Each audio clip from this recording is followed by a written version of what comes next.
안녕하세요, 김명주입니다. 이번 시간에는 하영이의 이야기를 소개해 드릴까 합니다. 그럼 들어보시죠. 이제 2도를 넘긴 하영이는 밥을 먹을 때 수저질도 제대로 하지 못하면서 스스로 먹겠다고 떼를 부립니다. 하지만 하영이 엄마는 절대 수저를 양보하지 않습니다. 물론 허락을 한 적도 있습니다. 하지만 하영이가 숟가락으로 밥을 푸면 흘리고 버리는 게 거의 대부분입니다. 반찬도 골고루 먹어야 하는데 하영이가 먹으면 계속 밥만 먹습니다. 반찬을 숟가락으로 풀 때는 더 큰 문제가 생깁니다. 이렇게 하영이가 원하는 대로 하게 두면 식탁 밑이 음식물로 지저분해집니다. 언젠가 스스로 수저질을 해야 하긴 하겠지만 아직은 수저질 연습하기에 하영이가 너무 어리다고 생각되고 뒤치다꺼리를 하는 게 너무 힘들어 한동안은 엄마가 먹여주기로 결심했습니다. 수저질보다 하영 엄마에게 더 급한 건 바로 기저귀 떼기입니다. 기저귀를 여름에 떼면 수월하다고 해서 15개월인 작년 여름부터 하의를 벗겨두고 쉬 마려우면 쉬라고 하는 거야를 하루 12번도 더 아이를 붙잡고 말했습니다. 어떤 아이들은 몇 번만 하면 수월하게 가린다는데 하영이는 아기 변기에 앉히면 앉지 않으려고 버둥대면서 울기 시작합니다. 주변에서는 너무 빨리 배변 훈련을 시킨다고 지적하는 사람들도 있지만 15개월부터 시작해서 벌써 10개월이 지났는데도 여전히 하영이는 변기에 앉지 않으려고 하고 오히려 변이가 느껴지면 안방 구석에 숨어서 싸기까지 하니 하영이 몸에 무슨 문제가 있는 것은 아닌가 걱정이 됩니다. 수저질처럼 언젠간 하겠지 생각하고 느긋하게 기다려볼까 하는 생각도 있지만 이제 곧 어린이집도 가야 하는데 제대로 배변 훈련이 안 되어 또래들에게 놀림을 당할까 봐 걱정이 돼 자꾸만 조급한 마음이 듭니다. 언제부터 아이들은 학습을 시작할 수 있을까요? 그리고 아이들이 제일 처음 배워야 할 학습 과제는 무엇일까요?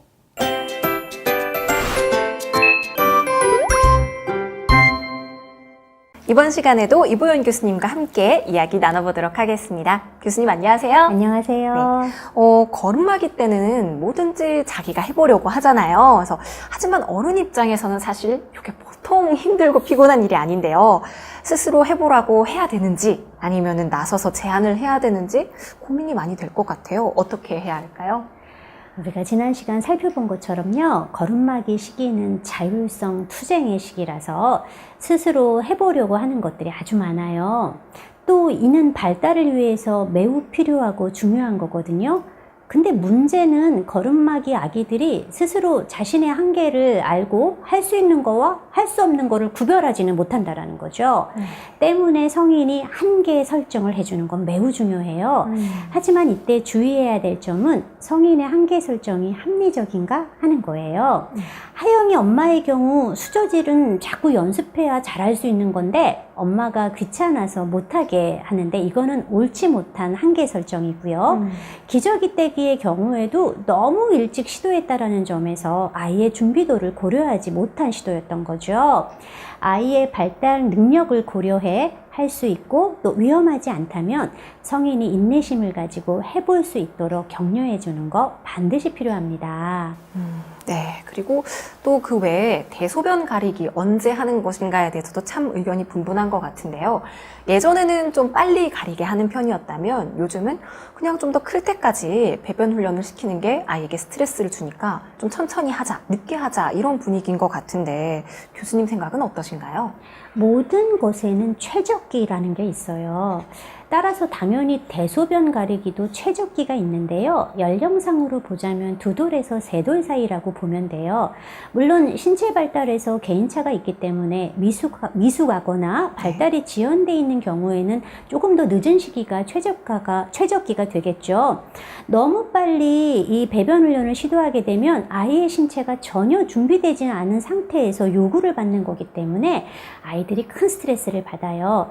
하영이처럼 변기에 앉는 것 자체를 거부하거나 변을 보는 행위 자체에 수치심과 거부감을 느껴서 참거나 혹은 숨어서 싸는 배변 문제를 갖는 경우들도 많죠. 반대로 늦게까지 배변 훈련을 마치지 못하면 자율성 발달에 문제가 생겨요. 자신의 신체를 조절하는 게 가장 1차적인 자율성인데 그걸 이루지 못한 거잖아요. 또 절제 능력이 부족할 수도 있어요. 다른 또래들은 가리는데 자신은 하지 못하니 수치심과 또 열등감을 갖게 될 수도 있고요. 기초 생활 습관이나 자조 기술은 어른의 편의에 따라서 시기를 정하는 게 아니라 아이의 발달 능력을 고려해서 해야 하는 것입니다. 정말 교수님, 걸음마기 때는 해줘야 할 것들이 참 많은 것 같은데요. 초보 엄마들이 정말 바쁘고 힘들겠어요. 어떻게 해야 할까요? 이제 각각 따로 떼어서 생각하면 자조 기술도 가르쳐야 되고 언어도 알려줘야 되고 사회성도 키워줘야 되고 기초학습 개념도 알려줘야 되고 정말 해야 될 게 산더미 같게 느껴지잖아요. 그런데 이런 것들은 따로 행해지는 게 아니라 동시에 할 수 있는 것들이에요. 밥 먹으면서 식사 지도하면서 언어도 알려주고 개념도 익히고 사회성도 촉진시킬 수 있다는 거죠. 아이들의 학습은 따로 떼어서가 아닌 통합적인 지도로 이루어지는 거예요. 자, 그러면 하영이의 경우를 예로 들어서 설명을 한번 해볼게요. 식탁에서 엄마는 하영이의 숟가락을 보며 이건 하영이 숟가락 이렇게 말하고요. 엄마의 숟가락을 이렇게 들면서 이건 엄마 숟가락이네요 이렇게 말해요. 이 행동에는 사물 명칭을 알려주는 거, 소유에 대한 거 이거 다 들어가 있죠.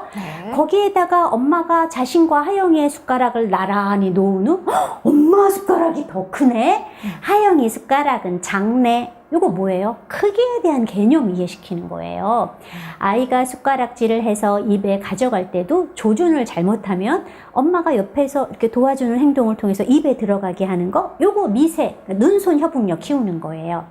아이와 반찬을 나눠 먹으면서 엄마 한 입, 이제 우리 하영이 한 입, 이거는 기초적인 순서 익히기에 해당이 되는 거죠. 그렇군요. 자, 그럼 이 영상을 보고 있는 우리 부모님들 그리고 선생님들께 교수님께서 당부하실 말씀 있으시다면요? 걸음마기 아기들의 학습 능력은 놀랍습니다. 그렇다고 해서 한 번 알려주면 막 그대로 기억해갖고 한다고 생각하지는 마세요. 걸음마기는 정말 또 잘 잊어버려요. 그리고 다른 곳에 정신 팔리면은 알아도 안 해요. 따라서 걸음마기 아기들을 학습시킬 때 무엇보다 인내심, 반복하기, 일관성 중요하다라는 거 꼭 기억하세요. 네, 교수님 말씀 잘 들었습니다. 교수님께서 당부하신 걸음마기 아이들을 학습시킬 때 인내심 그리고 일관성 꼭 기억하시길 바랍니다. 이 시간 마치도록 하겠습니다. 교수님 고맙습니다. 감사합니다.